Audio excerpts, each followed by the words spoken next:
It came after a long, bleak period in our nation's history. But there it was, like a shining city on a hill.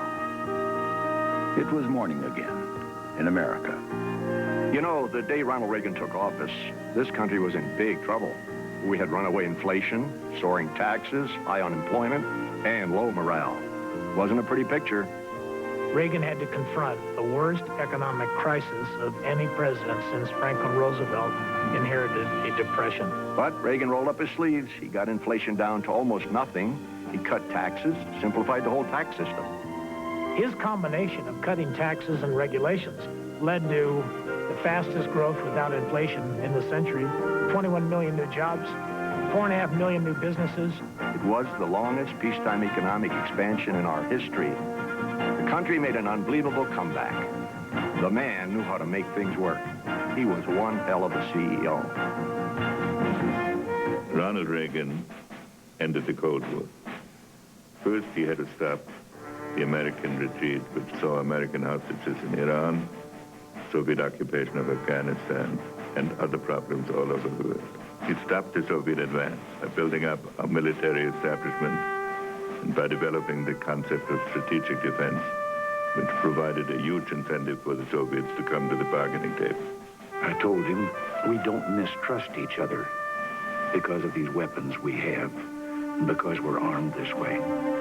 We're armed this way because we mistrust each other. On June 1st, 1988, the era of nuclear arms reductions had finally begun.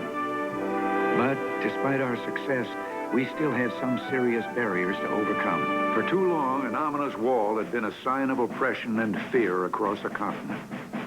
Mr. Gorbachev, tear down this wall. The Iron Curtain came down for good. And the special joy I felt was that the answer came in my own lifetime. And he had taken his society from a period of withdrawal to the greatest diplomatic victory of the modern period. I think Ronald Reagan will be remembered in the history books as the true last lion of the 20th century. After I was shot down in Bosnia and finally rescued after 6 days, the first person to write me and wish me well was President Reagan. He even sent me a jar of jelly beans. But I wasn't surprised. I know how much America's military meant to him. He supported us, he respected us, he was proud of us, he loved us. And of all the wonderful things he did as president, the one I'll always remember is that he gave us back our pride, our strength, our spirit. It looks good. Sir, my name is Private First Class Bruner. I'm from Malibu, California, and I've been in Korea 7 months, sir. California. Yes, sir. Well, proud to know you. Proud to know you too, sir. He was the most positive, uplifting person I've ever been around. He set an example that this country hadn't had in a long time. I didn't know I was shot. I was still asking, what was that noise? I thought it was firecrackers. His life was in a balance right there. The American public didn't know how close he came to dying. When I walked in, they were just concluding a meeting in the hospital of all the doctors associated with the hospital.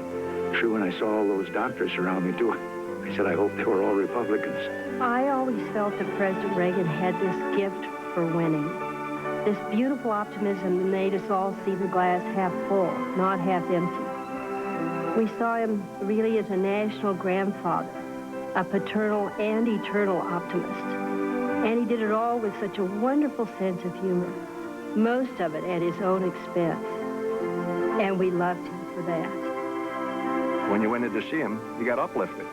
You may not even agree with everything he said, but you felt good about how he did it. And American people, I think, just loved him.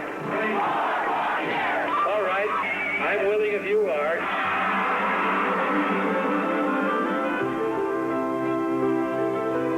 President and Mrs. Reagan were the most loving couple you could ever be around. And she loved him, and they loved each other, and they set a great example of how a couple can love each other through thick and thin. I can't imagine life without her. Mr. President, You were like the guys you played in the movies. You're a hero. And here's to the Gipper. Thank you, Mr. President, for all you did for America and the whole wide world.